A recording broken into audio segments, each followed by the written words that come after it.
October 15, JC. October 20. Good morning sa iyong lahat, mga followers, subscribers, at sa mga suporta sa ating video. Araw ng Friday, Pecha 24 to 2026. Mayaw na siya. Kain mo tayo guys ang pansit guys, bago tayo babiyahe. Para maganda ang pagkakaroon ng laman ng tiyan. Para okay ang pagbibiyahe natin. Para iwas ulcer na tinatawag sa katawan. Guys, morning sa inyong lahat.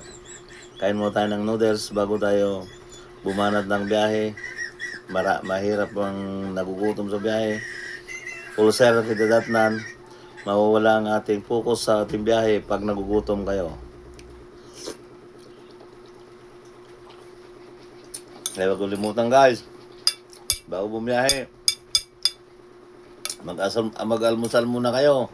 Hindi puro biyahe. Walang mangyayari yan.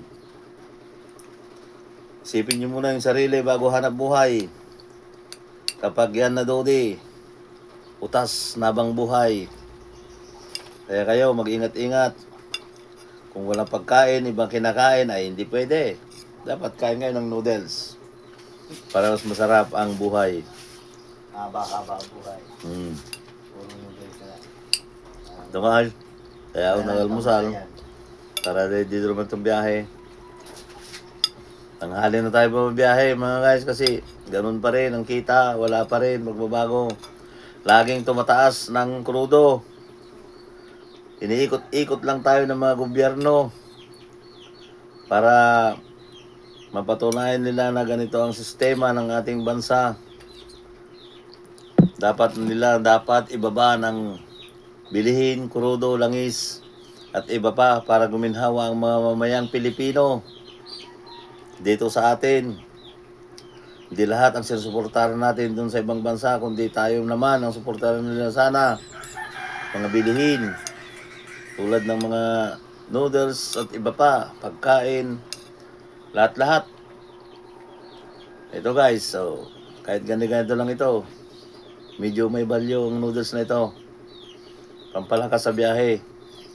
Pagka kung lumakas sa biyahe, saka ka na lang banggitin kung anong noodles na kinakain mo na ito. Panggal! Para maganda-ganda ang biyahe. Nakamatay din yan. No? Ano makapagod yan? Hindi kayo makahinga niya. Tatakpang na yan. Buhay.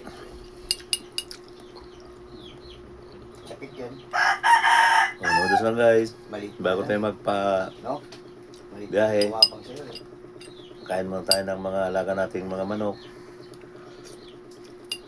Para hindi naman sila magutom. Guys, itlog. Kain tayo.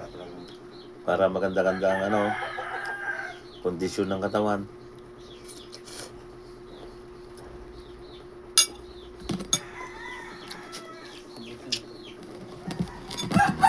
Alright.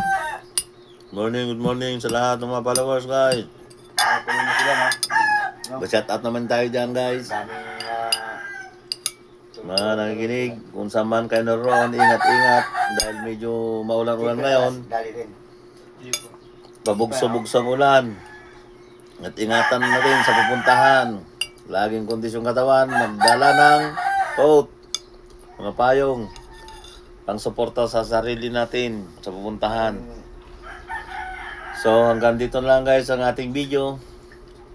Sana ipa-share at subscribe ang ating video. Salamat sa lahat ng marami sa inyong lahat. Good morning. Thank you very much.